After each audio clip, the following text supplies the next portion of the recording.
So guys, isang mapagpalang pagkakataon po ulit para sa ating lahat guys. WWTH po, Season 31, Body Part 26. Part 26 na tayo guys. To God be the glory po talaga. Kumusta po tayong lahat? Sana po nakakasunod kayo sa akin. Sana po nagpapatuloy-tuloy tayong maglakap talaga ng mga motivation na na talagang galing po talaga sa sa salita ng ating banal na Creator through His begotten Son. So guys, to God be the glory po ulit. Thank you so much po sa inyong lahat na makakapag-try ulit magtapos ng season 31 ko na to. From part 1 to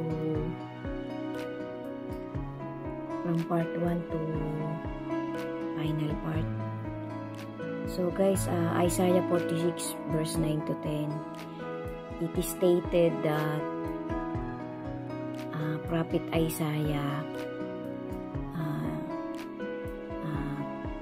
told from his epistles na ipinasulat sa kanya ng ating dakilang Creator na ito po yung mga mangyayaring future events sa humanity. Sana po pati po yung Daniel 4 verse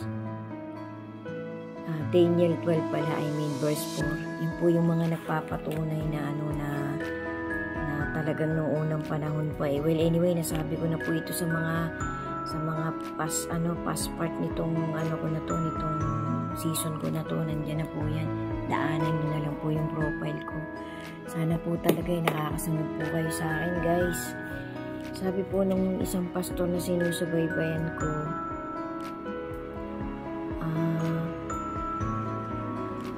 yung mga dapat po nagpapaka-alerto tayo sa mga lumalabas na mga sinasabi ng mga scientists ngayon. Way back pa po, years ago pa po, 10, 20 years ago.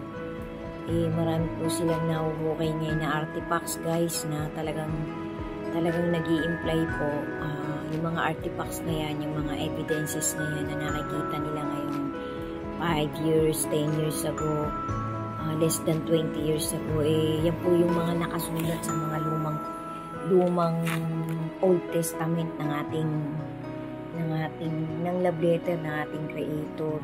So mag-ingat po tayo guys kasi po ito pong notes na nakita ko nung nire-revise ako po yung mga dati ko pang content.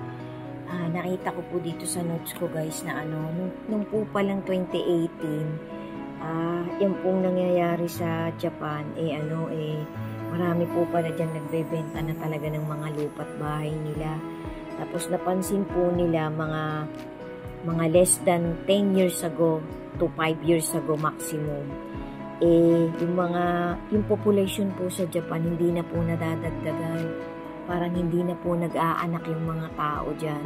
Tapos ito pong latest mga months ago pa lang po, less than a year ago pa lang po, may lumalabas pong balita guys na na parang yung mga tao daw po sa bansang China, nagpipintura po sila ng kulay blue sa mga bubong nila.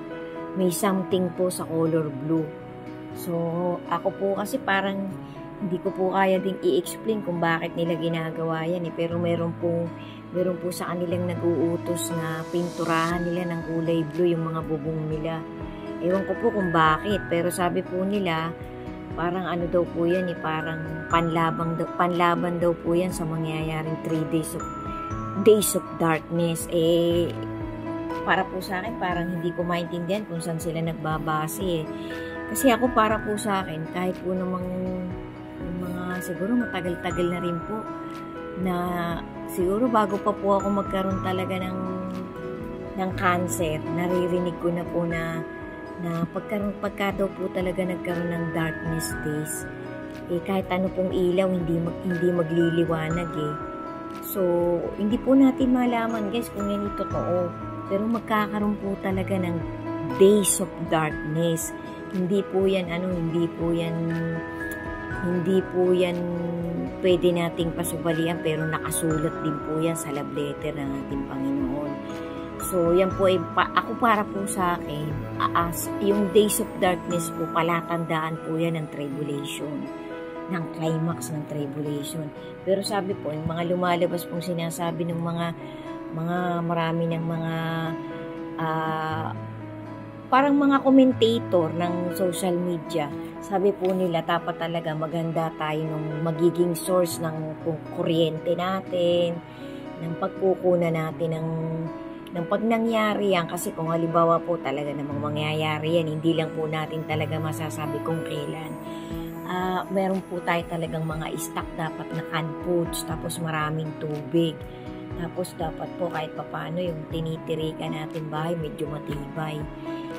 Sa hindi maipaliwanag na konkretong dahilan, guys, mangyayari talaga yan. Ako naniniwala ako dun sa sinasabi ng pastor na sinusubaybayan ko, na wala ka ng pagkukunan ng talagang mangyayaring future events kundi yung holy love letter ng ating Creator.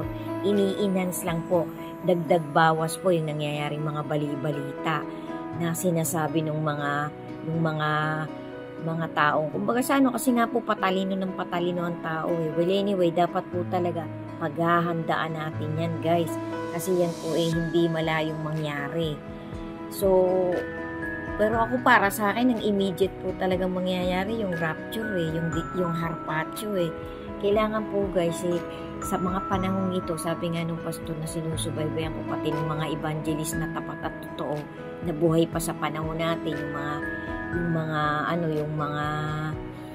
mga apostol na buhay pa na pwede natin panghawakan yung mga pangangaral nila, dapat po talaga mahalin na natin, love our Lord Jesus more than ever.